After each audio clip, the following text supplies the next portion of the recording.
ನೋಡಿ, ರಿಯಾಗೆ ಮೋಸ ಮಾಡಿ ಇದೀಗ ಏನು ಸಂಜಯ್ ಬೇರೊಂದು ಮದುವೆನ ಮಾಡ್ಕೊಳ್ಳೋಕೆ ಮನೆಯಲ್ಲಿ ಸಹ ಒಂದು ಬಂದು ಹುಡುಗಿಯನ್ನ ನೋಡುವಂತ ಶಾಸ್ತ್ರ ಆದ್ಮೇಲೆ ಎಂಗೇಜ್ಮೆಂಟ್ ಮಾಡ್ಕೊಳ್ಳೋಕೆ ಮುಂದಾಗ್ತಿರುವಂತದ್ದು.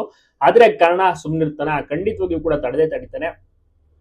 ರಿಯಾನು ಸಹ ಮನೆಗೆ ಕರ್ಕೊಬಂದು ಕ್ಷಮಿಸಿ, ಈ ಒಂದು ಮದುವೆ ನಡೆಯಕ್ಕೆ ಸಾಧ್ಯ ಇಲ್ಲ, ಯಾಕಂದ್ರೆ ಎಲ್ಲಾ ಸತ್ಯವನ್ನು ಸಹ ಇದೀಗ ಕರ್ಣ ಹೇಳ್ತಾ ಇರುವಂತದ್ದು. ಎಲ್ರಿಗೂ ಕೂಡ ಶಾಕ್ ಆಗುತ್ತೆ, ರಮೇಶ್ಗೂ ಕೂಡ ಶಾಕ್ ಆಗುತ್ತೆ. ರಮೇಶ್ ಕೂಡ ಹೇಳ್ತಾರೆ, ಸೊ ಕರ್ಣ ಬರೋ ತನಕ ವೇಟ್ ಮಾಡೋದ್ ಬೇಡ, ನಮ್ಮ ಕೆಲಸವನ್ನ ಮುಗಿಸ್ಕೊಳ್ಳೋಣ, ಏನು ಎಲ್ಲ ಶಾಸ್ತ್ರ ಎಲ್ಲವೂ ಕೂಡ ಕಂಟಿನ್ಯೂ ಆಗ್ಲಿ ಅಂತ ಹೇಳ್ತಿರುವಂತ ಟೈಮ್ ಮೇಲೆ ಕರ್ಣ ಎಂಟ್ರಿ ಕೊಟ್ಟು ಕ್ಷಮಿಸಿ, ಒಂದು ಮದುವೆ ನಡೆಯೋದಿಲ್ಲ ಅಂತ ಎಲ್ಲ ರೀಸನ್ ಅನ್ನು ಹೇಳಿದಂತ ಟೈಮ್ ಸಂಜಯ್ಗೂ ಕೂಡ ಕಂಪ್ಲೀಟ್ ಆಗಿ ಶಾಕ್ ಆಗುತ್ತೆ, ರಮೇಶ್ಗೂ ಶಾಕ್ ಆಗುತ್ತೆ, ಏನು ಮನೆಯವ್ರು ಬಂದಿರ್ತಾರೆ ಹುಡುಗಿ ಮನೆಯವ್ರು, ಅವ್ರಿಗೂ ಕೂಡ ಶಾಕ್ ಆಗುತ್ತೆ. ಇಂತ ಒಂದು ಟ್ವಿಸ್ಟ್ ಬರುತ್ತೆ ಅಂತ ಯಾರು ಕೂಡ ಎಕ್ಸ್ಪೆಕ್ಟ್ ಮಾಡಿರಲಿಲ್ಲ, ಬಂದಿದೆ.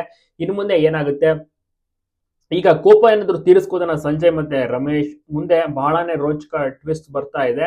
ಸೊ ರಿಯಾಗೆ ಪ್ರೆಗ್ನೆಂಟ್ ಮಾಡಿ ಈಗ ಸಂಜಯ್ ಮೋಸ ಮಾಡಿ ಬೇರೊಂದು ಹುಡುಗಿಯನ್ನ ಸಹ ಮದುವೆ ಆಗ್ತಿರುವಂತದ್ದು, ಇದನ್ನ ಯಾವುದೇ ಕಾರಣಕ್ಕೂ ಕರ್ಣ ಸಹಿಸೋದಿಲ್ಲ. ಕರ್ಣ ನಿಜವಾದ ಮುಖವನ್ನ ನೋಡಿ, ಅಂದ್ರೆ ಆತನ ಒಂದು ಧೈರ್ಯ ಎಲ್ಲವನ್ನೂ ಕೂಡ ನೋಡಿ ರಮೇಶ್ಗೂ ಕೂಡ ಶಾಕ್ ಆಗೋಯ್ತು.